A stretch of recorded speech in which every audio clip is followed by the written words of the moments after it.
alguien más, pero vamos a empezar a trabajar de cualquier manera en tiempo y forma. Me cuentan si tienen dudas, si han podido hacer las lecciones, si hay alguna cosa en particular que necesiten.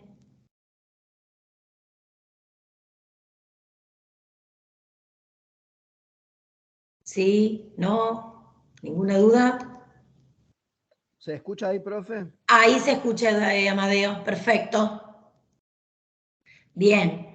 ¿Alguna duda, algo que quieran preguntar, comentar, algo que los pueda ayudar o las pueda ayudar antes de empezar a compartir pantalla? ¿No? Por ahora no, profe. Bueno, perfecto. Bien.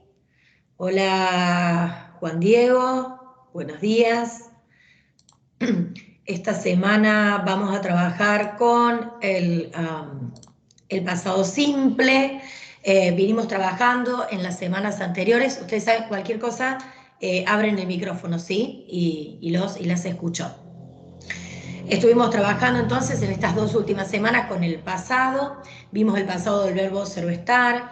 Después vimos el pasado continuo, ¿sí? Que también se conforma con el verbo ser o estar, más el gerundio o el verbo principal con la terminación ing. Esta semana vamos a trabajar con el pasado simple del resto de los verbos, es decir, con los verbos regulares e irregulares. Siempre que hablamos de un tiempo verbal en inglés, hacemos esta diferencia en el pasado simple, en los tiempos simples, sea el pasado o el presente.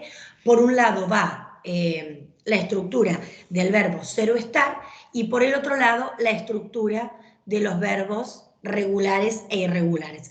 En el caso del presente no se nota esta distinción de si el verbo es regular o irregular, porque en su conjugación simplemente se le agrega una S o una ES a la tercera persona del singular, pero no hay mayor distinción en ese sentido. Ahora bien, en el caso del pasado, sí es importante reconocer la diferencia entre un verbo regular e irregular. Y no hay mucho más, digamos, ciencia que aprender. Van a ver un poquito más adelante, ahora en la lección, o en la parte teórica, que hay una tabla que pueden consultar en internet, que si tienen un diccionario, siempre figura al final del diccionario, que tiene 3 columnas. La primera es el infinitivo, digamos en su verbo base. Por ejemplo, si hablamos, no sé, del verbo ver, que se escribe sí, S-E-E, en la primera columna está el infinitivo, que significa mirar. En la segunda columna está el pasado simple, que se escribe S-A-W. Y en la tercera columna está el pretérito, que se escribe S-E-N, digamos, ¿no? Que tiene 3 estructuras. Esas estructuras se traducen como, por ejemplo, ver, vio, visto, que en realidad ver es irregular en castellano, porque la tercera columna se traduce como hado, ido, ¿sí? Y nosotros no decimos vido, porque es irregular. En el último de los casos, si fuese el verbo mirar, sería mirado, ¿sí? Por eso es importante, cuando hablamos de pasado, poder reconocer o poder saber si este verbo del que hacemos referencia es un verbo regular o irregular. En el caso de los verbos regulares, simplemente se le agrega ed, tanto para formar el pasado simple como para formar el pasado participio, ¿sí? Es decir, miré, mirado. El pasado simple existe, tal cual comienza diciendo la teoría aquí, 2 elementos involucrados, ¿sí? Uno de los elementos esenciales es su significado, ¿sí? The happening takes place before the present moment. Digamos, esto significa que el presente queda excluido. Lo que sucede, sucede antes del momento presente, antes de nuestro presente, antes de la hora. Y otro elemento importante a la hora de utilizar el pasado simple tiene que ver con que el hablante, ¿sí? O el escribiente has a definite time in mind. ¿Qué significa esto? Que tiene un tiempo definido en mente cuando quiere hablar, ¿sí? Dice yesterday or last night, ayer, anoche, ¿sí? Un tiempo que se utiliza con una acción que comienza y termina en el pasado. Y se hace esta distinción porque hay otro tiempo verbal en inglés que es el presente perfecto, que nosotros en castellano no lo tenemos denominado de esa forma. No existe para nuestro tiempo verbal un presente perfecto. Para formar su equivalente en castellano sería el pretérito perfecto compuesto o el pluscuamperfecto. Esos tiempos que nosotros utilizamos poco en castellano y que nunca sabemos qué son. Justamente a lo mejor por la denominación, porque la denominación es rara, o lo han escuchado nombrar y nunca saben qué es exactamente. Bueno, ese tiempo verbal en inglés se llama presente perfecto. En castellano se llama pretérito pluscuamperfecto o pretérito perfecto compuesto. Son diferentes, pero solo son aquellos tiempos en que se utiliza el verbo haber. He hablado, había hablado, haya hablado, hubiere o hubiese hablado. Todas esas formas pertenecen al presente perfecto, un tiempo que aún no hemos visto, y que se utiliza en inglés para unir el pasado con el presente, ¿sí? En el caso del pasado simple, en general se utiliza para acciones que comenzaron y terminaron en el pasado, ¿sí? Entonces tienen el presente cuando se habla de la hora, el pasado cuando se habla de una acción que empezó y terminó en el pasado, el futuro, una acción que aún no sucedió, y el presente perfecto que une el pasado con el presente, ¿sí? Ese es en general el sistema verbal inglés completo, ¿correcto? Nosotros hoy nos vamos a abocar al pasado simple. Tal cual les decía recién, hace referencia a actividades o a estados en el pasado sin ninguna conexión con el presente. Por ejemplo, she always lived in London, or London, and I went to the cinema yesterday. It means, ella siempre vivió en London, en Londres, pero hoy no vive más. Cuando yo digo she lived in London, significa ella vivió en Londres. Hoy ya no vive en Londres. Eso fue en el pasado. Or, I went to the cinema yesterday. Yo fui al cine ayer. ¿Sí? Es algo que empezó y terminó. Fue a las 7 de la tarde, volví a las 9 de la noche y quedó allí, ¿no? También se utiliza para indicar un periodo de tiempo definido en el pasado, ¿sí? Y por definido me refiero a 2 días, 10 años, 3 meses, cuando acotamos ese tiempo en particular y no solamente cuando hablamos en general. Por ejemplo, en el caso de she always lived in London, no decimos un tiempo en particular, no sabemos a cuántos años hace diferencia ese always. Ahora, yo también lo utilizo para determinar un tiempo cuando digo she lived in London for 10 years, ¿sí? Por 10 años. Y ahí sí puedo definir específicamente cuánto tiempo vivió. Ahora, siempre con la idea de que ya no vive más en Londres, ¿sí? Vive en otro lugar. También para hablar de hábitos que ya finalizaron. He never drove faster than the speed limit. Él nunca manejó más rápido, ¿sí? Que la velocidad permitida. En el pasado nunca manejó, ahora maneja de otra forma. Antes, ¿sí? Nunca manejó más allá o más rápido o sobrepasando la velocidad límite. También se utiliza para hablar de algún significado hipotético, de alguna hipótesis. Por ejemplo, y esto en general es una estructura fija, dice, if I were you, I would tell your parents the truth. Si estuviese en tu lugar, si yo fuese vos, no le diría a tus padres la verdad. En algunos contextos de conversaciones cotidianas, también se utiliza para referirse a sentimientos o pensamientos presentes del hablante. Pero cuidado, fíjense el ejemplo. Did you want to speak to me?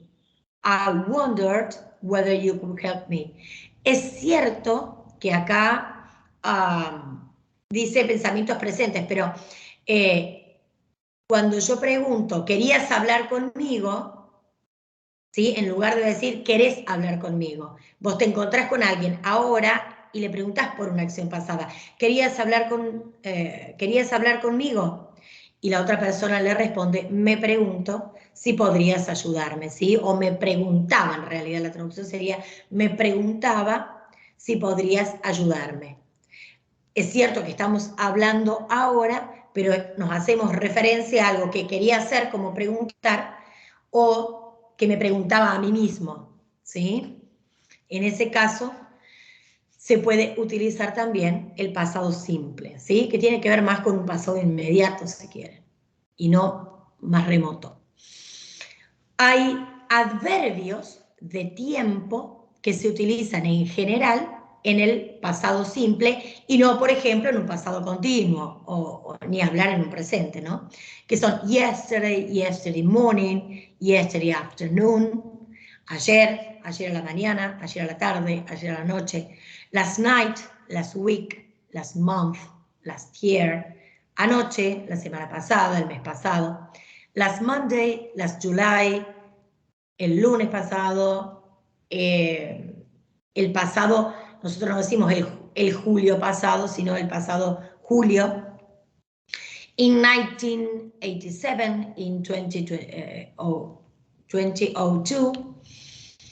en 1987, en el 2002, the day before yesterday, fíjense, para decir antes de ayer, no hay una equivalencia uno a uno, la estructura es the day before yesterday, es decir, el día antes de ayer, a week, a month, a year ago, ¿sí? Una semana atrás, un mes atrás. En lugar de decir last month, el mes pasado, también podemos decir a month ago, un mes atrás, o 2 months ago, 2 meses atrás, ¿sí?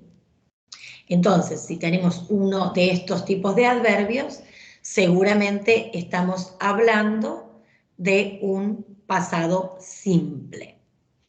Ahora bien, ya hemos visto en presente simple que hay 3 tipos, esto sucede en todos los tiempos verbales, digamos, ¿no? Hay 3 tipos de oraciones. La oración afirmativa, la oración negativa y la oración interrogativa.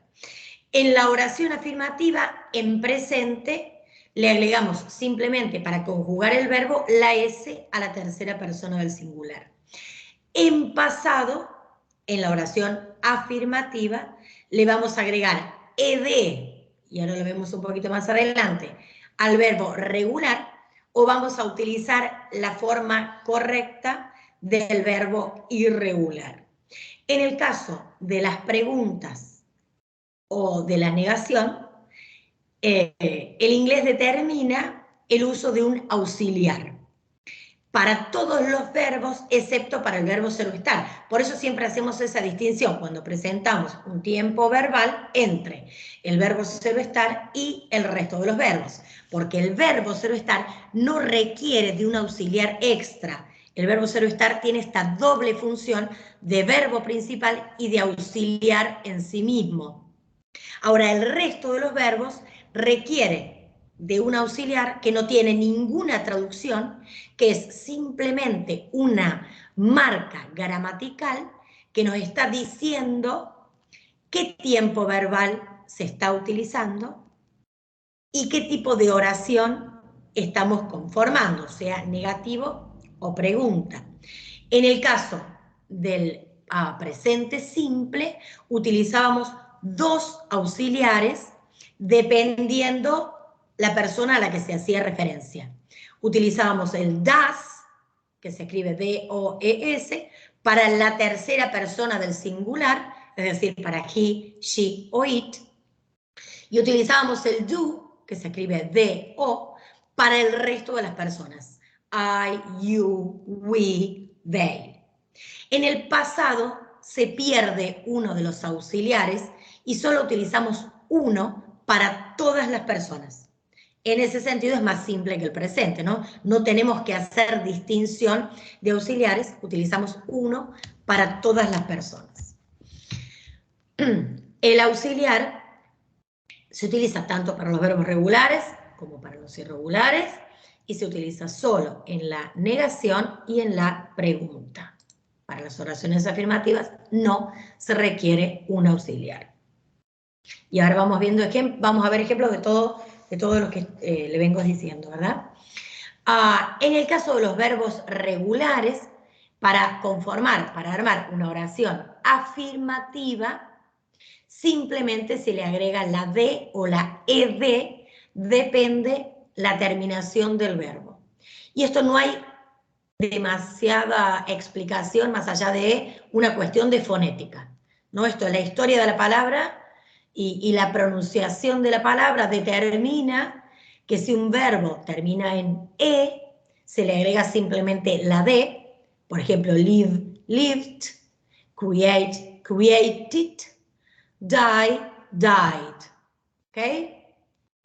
Ahora, si ese verbo termina en una consonante, como el caso de return, se le agrega la ED, no solo la D. La ED, return, returned, help, helped. Ahora, seguimos viendo reglas, ¿no? Si el verbo termina en una consonante y una Y, cambiamos la Y por la I latina y le agregamos la ED. Por ejemplo, en el caso de worry, worried, o carry, carried. Ahora bien, si la palabra, en la palabra de una sola sílaba, si el verbo termina en la combinación consonante, vocal, consonante, doblamos la consonante final. Hope, hoped, route, route. Sin embargo, y siempre hay un pero, un but, no realizamos ese proceso en palabras que terminan con W, X o Y. Bow, bowed, mix, mixed, play, played. Y en las palabras de dos o más sílabas que terminan en la combinación consonante, vocal, consonante, doesn't mean of consonant, vowel, consonant, doblamos la consonante final solamente si la última sílaba está acentuada. En el caso de prefer, ¿sí? Se dobla porque es la segunda la acentuada, preferred. En el caso de visit, no se dobla porque el acento está en la primera sílaba, en visit. Por ende es visited. Y si el verbo termina en una vocal más la Y, agregamos la ED. No cambiamos la Y por la I latina, es decir, the play, played, or the annoyed, annoyed. Pero hay excepciones, por ejemplo, pay, ¿sí? Que sí se cambia, o lay, que sí se cambia. Y esto no hay manera de aprenderlo que no sea de memoria. Y con el tiempo, cuando uno va escribiendo, utilizando o leyendo, uno se va dando cuenta, va desarrollando con el tiempo este instinto de decir, esto no suena, o acá hay algo que no me está cerrando, pero es nada más que práctica y no hay otra clave aquí más que eso, ¿no? Porque muchos de estos cambios son azarosos, tienen que ver con la historia de la lengua, tiene que ver de la palabra en particular, ¿no? No de la lengua, sino de la historia de esa palabra, cómo se fue desarrollando, de su origen y de la pronunciación. Digo, no hay No hay mucha más explicación que esa. De la misma manera que cuando conformamos en la tercera persona del singular, le agregamos la S, hay reglas similares en las cuales algunas se agrega la S, la otra la EE, en otras la ES, en otras si terminan con Y se saca la Y, se reemplaza por la I latina y se agrega IES, eso también está ahí en la teoría. Igual, es simplemente aprenderlo con la práctica y de memoria y no mucho más que eso. ¿Cuál es la distinción entre un verbo regular y un verbo irregular? Les queda claro eso, ¿verdad? El verbo regular es aquel verbo que cuando se conjuga mantiene su raíz. Por ejemplo, en castellano yo digo yo camino, él camina, yo caminé, él caminó. Fíjense que no varía la raíz cam, es camino, camina, caminó.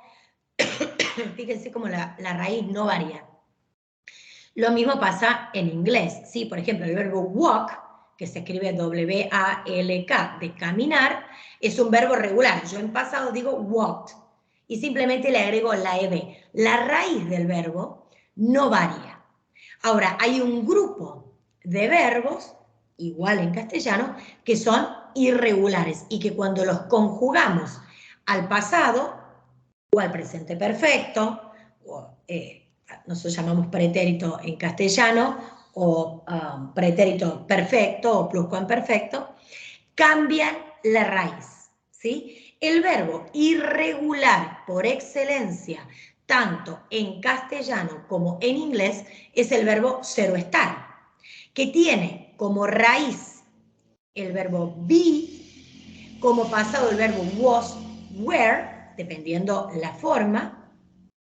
Y acá de nuevo, ¿se acuerdan? En presente teníamos 3 formas, en pasado tenemos 2, se pierde una.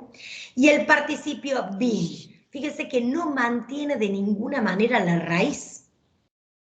Y lo mismo pasa en castellano cuando digo yo soy, yo era, yo fui. No se mantiene la raíz a la hora de ser conjugado, ¿sí? A eso se refiere cuando hablamos de verbos irregulares. Verbos que en su conjugación pierden la raíz, pierden su forma original y toman otra forma. Esta es la lista a la que yo le hacía mención, es una lista relativamente larga y de nuevo, no hay manera de aprenderlo si no es de memoria.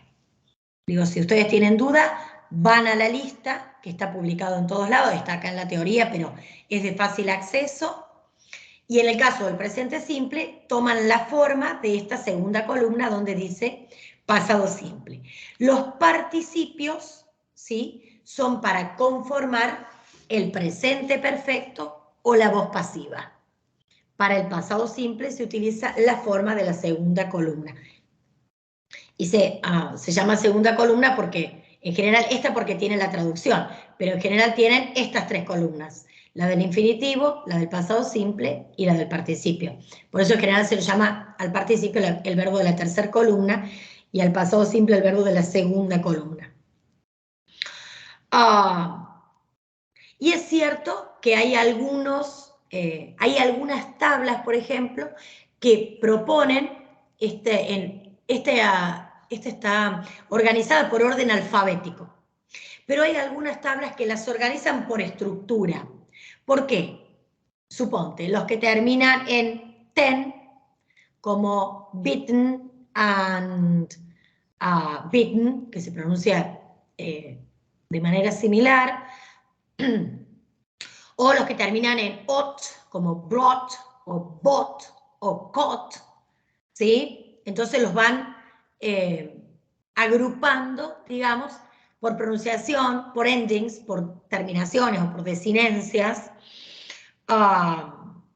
Los que no cambian, por ejemplo, el caso de cost, es igual para todas las formas, y estos son de los más complicados de traducir porque necesitan ver el contexto de producción para determinar si el verbo está siendo utilizado en pasado o en presente, porque como la forma es igual, hacen falta otras marcas en la oración, como por ejemplo un adverbio de tiempo, ¿sí? Si yo digo en presente, si fuese una tercera persona del singular, hay que agregarle la S, pero para el resto de las personas no. Por ende, la forma es exactamente igual en presente que en pasado.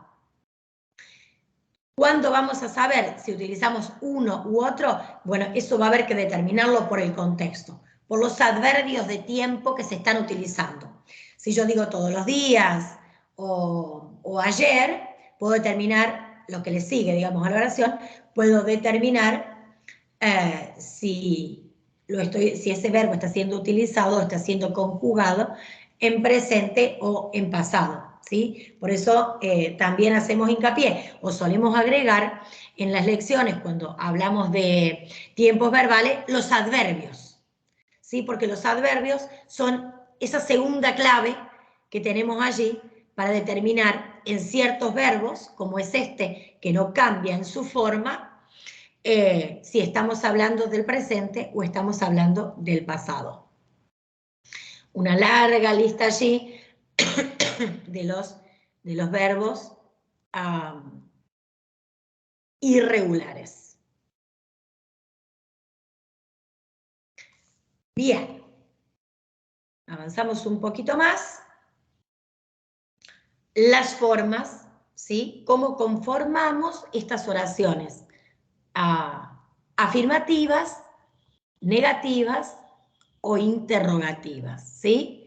Tal cual les decía recién, en el caso de los verbos regulares, simplemente le agregamos la ed y decimos I played tennis, or you received an email, he prepared the dinner, she called her mother. Y fíjense también, a diferencia del presente simple, que el pasado ya no hace distinción con la tercera persona del singular. Es igual en la primera que en la tercera. Es I played tennis, she played tennis. No hace más esta marca que hace el presente de la S de la tercera persona del singular, ¿sí? Es igual para todas las personas gramaticales, me refiero, ¿no? Cuando hablo de personas, hablo de personas gramaticales. I, you, he, she, it, we, you, and they.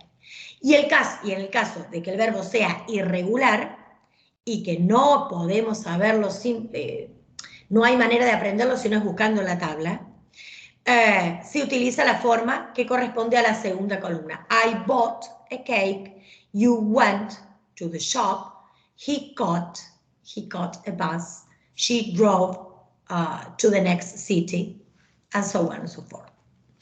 En la forma negativa, y en este caso hace el mismo juego que en el presente, ¿verdad? Cuando se utiliza el auxiliar, el verbo deja de estar en pasado, es decir, que pierde la ed o la forma de la segunda columna y se utiliza en su forma base o en su infinitivo, ¿sí? Yo digo, I played tennis y digo, I didn't or did not, puedo utilizar la short form o la full form, play tennis. ¿Dónde queda la marca del pasado?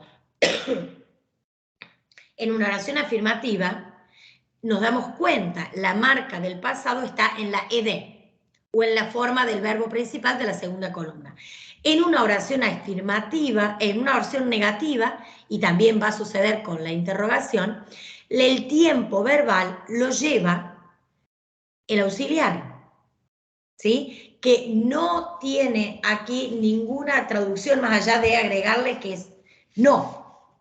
Si yo quiero traducir I didn't play tennis, digo yo no jugué al tenis, pero en castellano el verbo sigue estando en pasado, porque yo digo yo no jugué al tenis.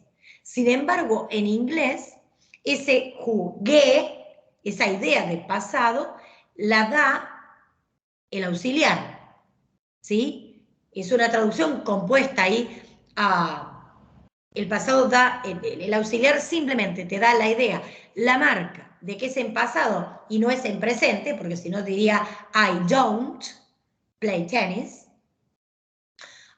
y que estamos hablando estamos conformando una oración negativa. Por ende, va el sujeto, en una oración negativa, el auxiliar, ¿sí? Con su no, con su negativo, didn't o did not, y el verbo en su forma base, ¿sí? No volvemos a poner en el verbo la ed o la forma de la segunda columna, sería un error, porque estarían duplicando, ¿sí? La idea de pasado. Es lo mismo que sucede en el presente con la tercera persona. Cuando utilizamos el doesn't, ¿sí? El verbo en tercera persona del singular pierde la S. No se duplica esa marca, ¿sí? Siempre hay uno de los verbos, o bien el verbo o bien el auxiliar, que lleva la marca del tiempo verbal y la persona de la que se está hablando, ¿sí? En este caso, el didn't. Y en la forma interrogativa cambiamos el orden de las palabras. En este caso son preguntas que se responden por sí o por no, por eso están encabezadas por el auxiliar. Did I play tennis? Pero la estructura es la misma. El verbo principal, que es play, pierde la ed o la forma de la segunda columna y se utiliza el verbo base, porque de nuevo el tiempo verbal lo está marcando el auxiliar. Y el orden de las palabras está marcando qué tipo de oración estamos haciendo referencia. Si es una oración afirmativa, primero va a ir el sujeto. Si es una oración interrogativa que se responde por sí o por no, primero va a ir el auxiliar, luego el sujeto y luego el verbo. En el caso de las WH questions, es decir, de aquellas preguntas que empiezan con WH o también conocidas como preguntas abiertas, ese when, what, where, why, ¿sí? Ese cómo, cuándo, dónde, por qué, va adelante del auxiliar. Pero la estructura debe ser fija, inamovible, porque en castellano, en inglés, a diferencia del castellano, como ven que tienen, la conjugación es igual para todas las personas, es decir, yo digo, did I play tennis? Did you play tennis? Did he play tennis? Did she play tennis? Es decir, no hay una variación como tenemos en castellano de jugó, a ver, yo jugué, él jugó, nosotros jugamos. Todas esas desinencias que van cambiando no las tenemos. Es importante mantener la estructura fija, ¿sí? En castellano uno puede decir, ¿jugó al tenis? Ella jugó al tenis. ¿Jugó ella al tenis? Ayer, ¿jugó ella al tenis? Tenemos todas esas maneras, digo, podemos poner la W adelante, podemos empezar con el sujeto, podemos empezar con el verbo, y no tenemos inconveniente, podemos hacer esa movilidad a la hora de estructurar una oración. Bueno, eso no sucede en el inglés justamente por la falta de diferentes conjugaciones a la hora de, valga la redundancia, conjugar un verbo, tanto sea en castellano, en presente como en pasado, ¿no? Es igual. Y esto es lo que les decía recién, las WH questions, who, what, when, where, why, which, ¿sí? Van adelante. Por ejemplo, why did you break the glass? ¿Por qué rompiste el vaso? ¿Por qué rompiste el vidrio? Ahí glass se puede traducir de más de una manera. Pero la estructura debe ser fija, ¿sí? Hay que recordar esto, ¿no? What did you play yesterday? ¿Qué o a qué jugaste ayer? Where did he go last week? ¿Dónde fue la semana pasada? Y fíjense que hay siempre en general una marca, un adverbio que está marcando el tiempo verbal. Yesterday, last week, 3 years ago, ¿sí? Entonces, la palabra interrogativa, el auxiliar, el sujeto y el verbo en su forma base. Y como para resumir, tienen acá algunos ejemplos del cambio entre la pregunta y la oración afirmativa, ¿no? Que es la primera que explicamos. Si yo pregunto, where did they go last night? They went to China. Es decir, en la pregunta tengo el did y el verbo en su forma base. El did que nos está marcando que es en pasado y el verbo en su forma base. Y cuando respondemos con el verbo en pasado. Si es regular, le agregamos la ed. Si es irregular, como el caso de went, que su forma base es go, es el verbo ir, lo utilizamos en la segunda columna. O, what time was your father in the garage? He was in the garage at 7 p.m. ¿A qué hora estuvo? Él estuvo a las 7. Y fíjense, acá utilizamos el verbo ser o estar, por ende no utilizamos el auxiliar. El auxiliar es para todos los verbos, excepto para el verbo ser o estar. Y cuando utilizamos el verbo ser o estar y no utilizamos el auxiliar, fíjense que no hay cambio. Se utiliza de la misma forma en la pregunta que en la oración afirmativa. When did she go to Japan? She went to Japan last August. ¿Ok? Bien. Y me parece que con esto terminamos, porque después vamos a hablar del futuro, que como ustedes bien saben, creo que ya lo dije, y si no lo vuelvo a repetir, en inglés no existe, como tenemos nosotros en castellano, el futuro simple, el futuro perfecto, ni en el modo indicativo, ni en el subjuntivo, no existe como tiempo verbal per se, ¿sí? Para expresar oraciones o ideas en futuro, necesitamos utilizar dos estructuras que vamos a ver la clase que viene. Uno es un verbo modal, que es el will, y una es una estructura fija, que es la de going to. Pero eso lo dejamos para la clase que viene. Bien. Voy llegando, y 47, me quedan así como 3 minutitos. ¿Dudas? ¿Quedó más o menos claro? ¿Nadie ha preguntado nada durante la exposición? ¿Quedó muy, muy, muy, muy claro o no me querían interrumpir o no entendieron nada? Que eso es lo peor que puede pasar. Cuéntenme, los y las escucho. Venía embaladísima, profe, por eso no interrumpí. No. Puso quinta y aceleró y la verdad que en mi caso quedó claro. Bien, bien, buenísimo. ¿Pasaste por el foro y viste lo de Was Born? Por ahí quedó claro ahí un poquito, viste que hay dos formatos y bueno, quedó ahí, fue interesante el debate, digamos. Siempre se aprende. Muy lindo, aprendimos. Siempre se aprende algo nuevo.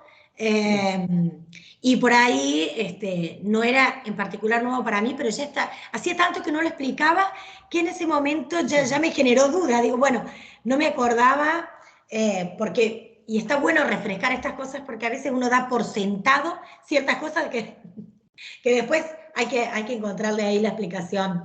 Pero bueno, muchas gracias por eso. Siempre me interesa esto, creo que ya se los dije, que tiene que ver con, perdón. En el caso del pretérito específicamente, ¿no?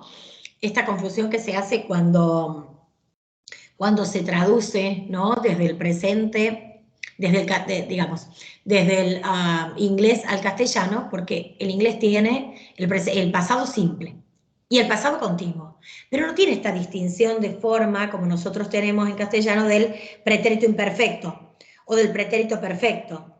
Aún más, el inglés no tiene modo subjuntivo. Entonces, nosotros para hablar en pasado tenemos el pretérito imperfecto del modo indicativo. Yo trabajaba. El pretérito perfecto del modo indicativo. Yo trabajé. El pretérito imperfecto del modo subjuntivo. Que yo trabajara o trabajase. Todo eso se resume en el pasado simple. en inglés.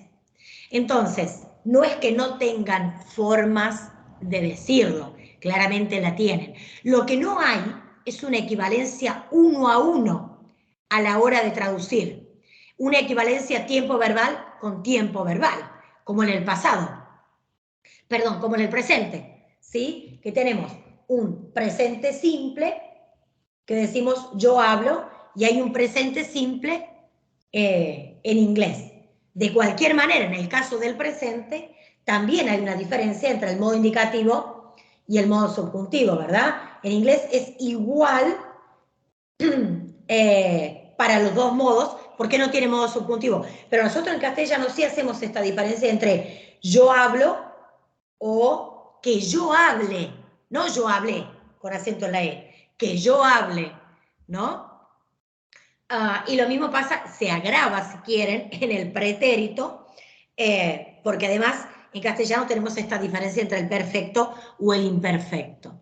Y siempre recalco esto en el uso del pasado, porque si ustedes cortan y pegan un texto y lo traducen en un traductor automático, lo cual es perfecto porque es una herramienta perfectamente válida, no es que no sirva, pero van a ver que difieren las traducciones. En algunos toma el imperfecto, trabajaba, y en el otro toma el perfecto, trabajé. Y a veces el traductor no logra determinar si es una u otra traducción, ¿sí? Y en realidad no lo logra porque la manera en que sabemos nosotros en castellano, si lo vamos a traducir de una manera u otra, tiene que ver con el contexto y nada más que con el contexto. Entonces se necesita una información extra alrededor para poder saber si yo trabajaba todos los lunes o yo trabajé el viernes pasado. Pero yo para saber, y yo no puedo decir yo trabajé todos los viernes. En realidad yo trabajaba todos los viernes, ¿sí? Porque esta diferencia del imperfecto con el perfecto tiene que ver con la continuidad en el tiempo. Es cierto que muchas veces en inglés se utilizan estructuras fijas como used to, yo solía, used to work, ¿sí? Or I was working, y estaba trabajando, y ahí el continuo empieza a ser muy finito con respecto al yo estaba trabajando y yo trabajaba, pero hay que tener ahí una cierta habilidad como para saber si es pasado continuo o pretérito imperfecto en ese sentido, ¿no? En general la tendencia del pasado simple es traducirla como el pretérito perfecto, yo trabajé, pero no es el 100% de los casos, ¿sí? Por eso, por ahí me interesaba hacer esta reflexión, ¿no? Cuando vemos gramática, por ahí no es azaroso ver a lo mejor en profundidad metalenguaje que se hace aburrido o que por ahí uno piensa, bueno, esto yo no lo voy a usar en la vida, y a lo mejor es cierto, pero si ustedes, la idea es formar estudiantes autónomos que puedan ir a consultar distintas fuentes y que se sepa de lo que están hablando, porque lo que pasa cuando consultan distintas fuentes, ¿sí? que va más allá de alguna ejercitación que enseguida les dan la resolución y que es absolutamente válida, pero si quieren hacer un pasito más allá y van a ir a buscar un libro de gramática, van a ver que todas estas denominaciones aparecen, y a veces la única barrera que hay entre entender lo que te está diciendo y algo que es absolutamente simple, porque lo han visto de alguna u otra forma, es el metalenguaje. Es esto, hablar de gramática y hablar de tiempos, pretéritos o modos, indicativos, subjuntivos, que no es tan complicado porque lo saben, aunque más no sea por intuición, pero no saben que se llama de tal o cual forma, ¿no? Como cuando vemos los verboides en infinivo, gerundio o participio, o la voz activa, la voz pasiva, digo, toda esa denominación que aparece en los libros todo el tiempo, que explican con un poquito más de detalle. Allí donde quieren encontrar el porqué de algo sucede, necesitan un poquito este metalenguaje y algunas herramientas que intentamos darle, más allá de la práctica, que es absolutamente válida y necesaria, porque uno aprende haciendo, pero cuando quiere ir un poquitito más allá, y moverse de la intuición, ¿sí?, hacia los por qué, porque lo que pasa cuando uno trabaja solo con práctica, de nuevo, que es absolutamente válido, uno va desarrollando intuición. ¿Qué es lo que nos pasa con el castellano? Nosotros no sabemos el porqué de muchas cosas, sin embargo sabemos usarlo, porque desarrollamos esa intuición en el uso, ¿sí? Ahora, cuando necesitamos ir un paso más allá y necesitamos saber un porqué y necesitamos empezar a analizar, bueno, ahí es donde necesitamos la teoría y un poco el metalenguaje y un poco alguna idea, ¿no?, gramatical de cómo se conforman, porque además estas ideas son válidas para todas las lenguas. Entonces, cuando uno aprende un poco el funcionamiento de la gramática, de la morfología, del metalenguaje, después capaz de aprender italiano, alemán, francés, digo, porque las denominaciones, las clasificaciones, las estructuras se repiten en cada una de las lenguas. Lo que después es específico son las equivalencias de los tiempos verbales, el vocabulario, por supuesto, ¿no? Pero las denominaciones, las clasificaciones, las estructuras son comunes a todas las lenguas. Entonces, esto mismo que están aprendiendo ahora lo pueden aplicar para aprender portugués, por ejemplo, si quisieran o quisiesen. ¿Sí? ¿Me siguen hasta ahí? Ok. Bien. Sí. ¿Alguna consulta? Yo tengo una consulta, profe. Que, bueno, se me generó una duda que está relacionada con lo que usted comentó recién. La duda puntual es, ¿cuán objetivas son las traducciones? O sea, ¿qué carga tienen de subjetividad o de interpretación? Y si deberían ser lo más objetivas posible. Por ejemplo, en el texto que nos dio a trabajar en el examen, el texto comienza, ¿no? Claro, la lección dice, habla sobre la realidad aumentada y la realidad virtual, y dice textualmente, augmented and virtual reality in many industries have brought, o sea, ahí utiliza el pasado de bring, ¿sí? Sí, el pasado participio, porque presente perfecto have brought. Uno normalmente lo traduciría como atraído, sí, o trajo. O trajo. ¿Por qué vos decís atraído o trajo? Porque en castellano nosotros no utilizamos habitualmente la forma atraído. Uno no habla así por la calle. Por eso dice trajo. Claro, pero a mí me gusta jugar con los traductores, todo lo que usted dijo, investigar. Cuando esa frase se pone, por ejemplo, en DeepL, que es un traductor que yo uso con mucha frecuencia, sí, lo traduce como a supuesto. Sí. Que es es mucho más elegante la traducción, y en realidad yo considero que va más con el lenguaje cotidiano que uno usa. Ha supuesto verdaderos cambios, o sea, pero suponer no es lo mismo que traer. Entonces mi pregunta es, si el contexto es mucho más importante en una traducción que la palabra misma, y qué carga de subjetividad, o sea, porque uno podría decir, bueno, lo traduje, pero es una traducción muy personal. O sea, yo puedo interpretarlo como a supuesto, y se puede interpretar de muchas otras formas. Uno le puede poner su carga personal hasta... Definitivamente. Mira, y mi pregunta es, si no se pierde la objetividad, o sea, yo lo estoy relacionando esto con un poco el pensamiento científico, donde se busca la mayor objetividad posible. Y digo, en las traducciones, está bien, hay mucho arte, hay mucho de cosas. Se reescribe un texto cuando se traduce. Se reescribe un texto. Es un texto nuevo. Así es. Sería inocente pensar que el texto que vos traducís es exactamente el texto fuente, igual que el texto base. Todo el tiempo. Porque cuando uno traduce, todo el tiempo tiene que elegir la palabra que va a utilizar. Y en inglés hay mucha polisemia, es decir, hay muchas palabras que significan muchas cosas. Entonces, fíjate que en las lecciones empieza a decir, ¿cuál es la traducción que más se ajusta? ¿Cuál es la traducción correcta? No hablamos de correcta o incorrecta, sino que cuál es la traducción que se sugiere de acuerdo al contexto. Todo el tiempo tenemos que tener tenemos que tener en cuenta el contexto. Porque hay palabras que tienen varios significados, tal cual el ejemplo que vos diste recién, y si vos esa misma oración la pones en 3 traductores distintos, seguramente te va a dar 3 palabras distintas, al menos 2. Es muy difícil que te dé la misma traducción en todos. Inclusive claro, y en el caso de Bring es más complicado porque tiene significados hasta pareciera que son contradictorios, porque sí, puede significar traer y puede significar llevar también. Sí. O sea, sí, porque vos no tenés esa distinción en inglés entre traer y llevar.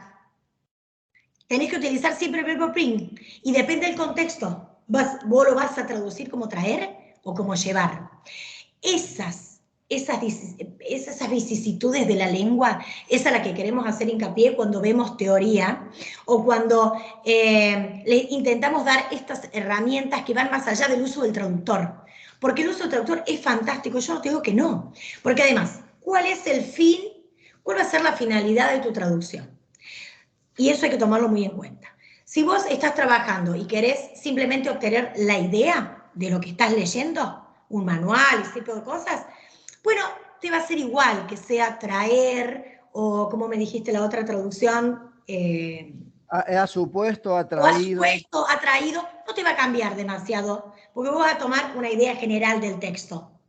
Ahora, si vos querés traducirlo para un interlocutor, y vas a tener que empezar a elegir bien las palabras que decís, porque no es lo mismo una cosa que la otra, porque si no, no habría 2 palabras. Y también hay que tener en cuenta, y algo que por ahí no está expresado en todos lados, es la connotación de las palabras.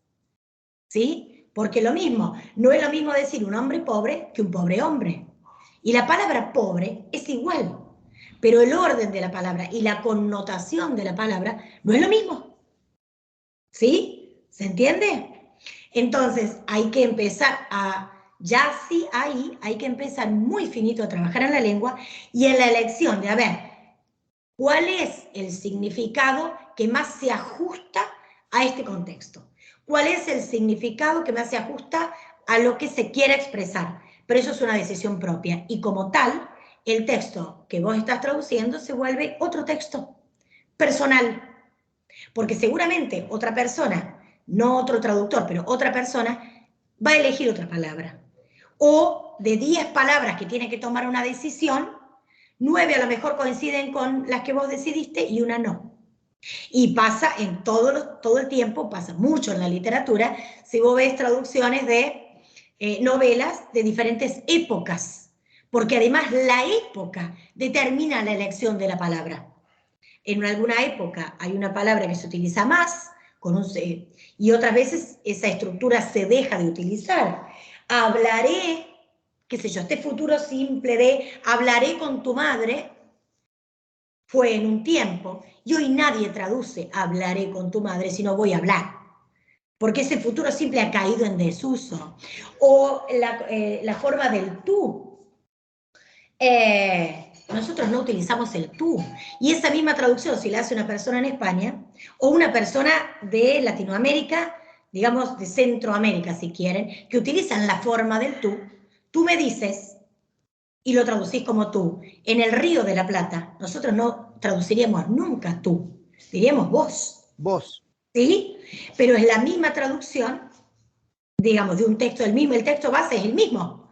El resultado son distintos textos que se utilizan de acuerdo a las regiones, de acuerdo al tiempo en que se hace, ¿sí? Me refiero, si estás leyendo una traducción anterior, y también a tu audiencia, porque no es lo mismo traducir para un público adolescente, para un público adulto, que para un público de científicos. De pronto, si vos lo que vos querés traducir tiene que ver más con la divulgación, vas a utilizar palabras más simples para que llegue a tu interlocutor. Si te pones demasiado técnico, el otro no lo entiende. ¿Y cuál es el fin de la traducción? Comunicar. Porque si el otro no lo entiende, no tiene ningún sentido, ¿no? Y si vos vas a hablar con una comunidad científica o con un par, digamos, ¿no? Seguramente, si yo te pregunto a vos sobre un texto en específico de programación y vas a empezar a hablar con acrónimos que es muy común de la tecnología. ABP, DTA, CTD, QCT, que sí. ¿Qué? What are you talking about? ¿De qué me estás hablando? Vas a tener que empezar a meter mano, hablando mal y pronto, a esa traducción para que yo entienda lo que me estás queriendo decir. ¿Sí? Entonces hay muchos factores a tener en cuenta a la hora de traducir y que es imposible que el traductor lo tenga. El traductor no puede tomar todas esas decisiones, el traductor automático. Va a sentar una posición, te va a dar una idea. Ok, la idea la vas a tener. Ahora, ¿cuánto vos necesitas del inglés? ¿Cuánto necesitas del castellano? ¿Cuánto necesitas de esa traducción? Y ahí es cuando todavía el trabajo del ser humano no ha caído en desuso y tenés que intervenir, manejar o inclusive adaptar. Porque, de nuevo, si todo el traductor te va a traducir como tú y lo que estás leyendo suena forzado, llega un momento que decís, ¿pero qué me está, o sea, a quién le está hablando? No me siento representado, no me está hablando a mí. Y hay que cambiar todo por el vos. E inclusive el tú tiene otra conjugación. ¿Sí? No es lo mismo decir tú escribes que vos escribís. Entonces ya la conjugación inclusive cambia, ¿no? O son estas traducciones que vos lees y decís, esto lo hizo un extranjero, esto lo hizo un español, esto lo hizo un mexicano. Al toque te das cuenta, son marcas, ¿sí? Que no son gramaticales, tiene que ver con la semántica, con la decisión del uso de las palabras, ¿no? ¿Se entiende? No sé si responde eso a tu pregunta. Sí, profe, se entiende perfectamente. Muy bien. ¿Alguna otra consulta? Nos hemos extendido un poquito, pero bueno, por ahí está bueno no dejar estas cosas en el tintero. Y me parece que va guiando un poco el trabajo, ¿no? Por ahí lo del aula invertida o autoasistida hace que por ahí perdamos, voy a detener